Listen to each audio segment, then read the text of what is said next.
What's going on, my PT peeps and my Walking Dead family? Welcome to the PT channel. I'm One Eye Bri, back to talk about The Walking Dead Season 9, Episode 10, and some things you may have missed. Easter eggs, callbacks, connections, things you just might have not caught the first time about. So obviously, spoiler warning for The Walking Dead Season 9, Episode 10, some previous seasons as well, but stop watching now if you don't want to know. And before I get started, guys, if I miss anything, please let me know in the comment section below because there's some things I may have missed. But when I watched the episode 9-10, I immediately thought when Alpha was cutting her hair like this, looking in the mirror, basically after she killed that person in the basement, I thought of Shane. I thought of the same sort of thing. It's kind of showing her transformation that she's going to do what she wants to do now.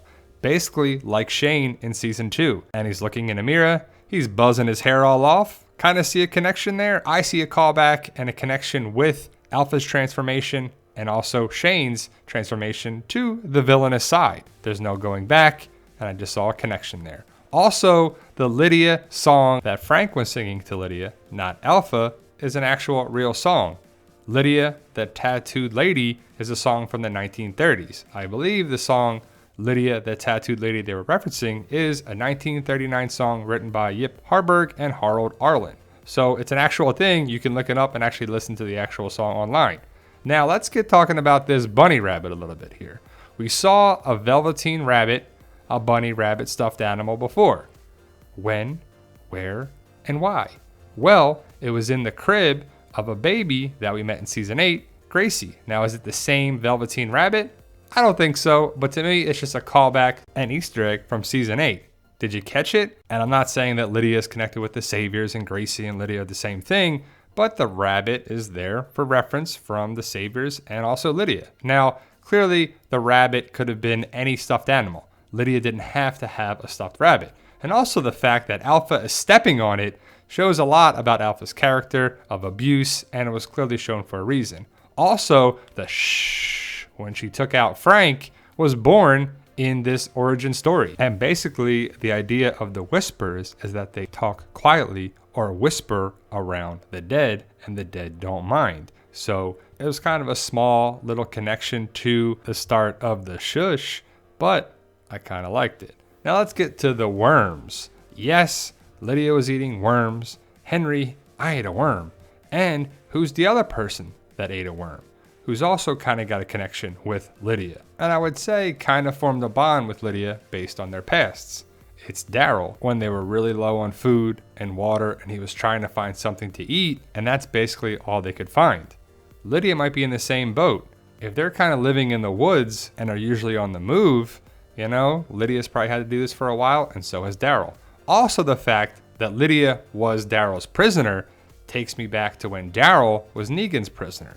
So there's all these little connections with Lydia and Daryl, like how they were raised, the experiences that they had to have, and now in the zombie apocalypse, they were both prisoners. Now Lydia and Daryl will probably be a connecting point later on in the season, and hopefully down the road in the series, I would assume. And I wonder if Daryl's going to take the father type role with Lydia, like Aaron may have foreshadowed in the early part of season 9.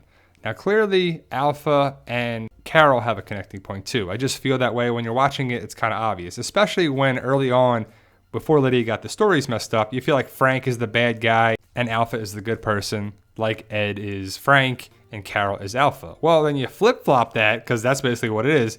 Carol is like Frank and Alpha is like Ed. So that's an interesting dynamic, especially because we saw and have seen how Carol has turned into a different person, especially after losing Sophia.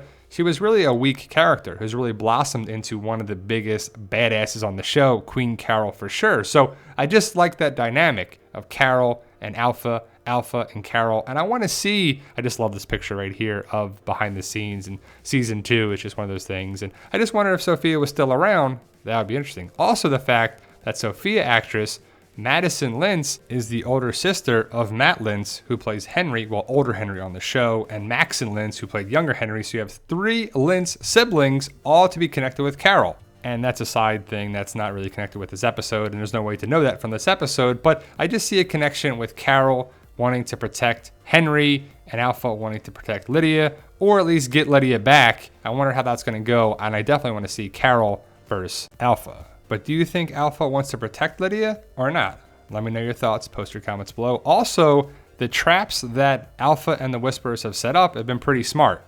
This was basically a second trap that they did to lure the walkers to Alden and Luke's horses, and the Whisperers waited for Magna, Tara's group, to come to the horses so they could find them and go back to the hilltop. Now they did the same sort of thing with Yumiko's arrows, and the trail ends here, and they captured them, and then they can go to Hilltop and potentially find out where Alpha's daughter is, maybe barter to get Alpha's daughter back, or just find where Hilltop is and take it over. And it's pretty smart. Alpha is definitely pretty smart. And this picture is of Alpha and Lydia playing checkers.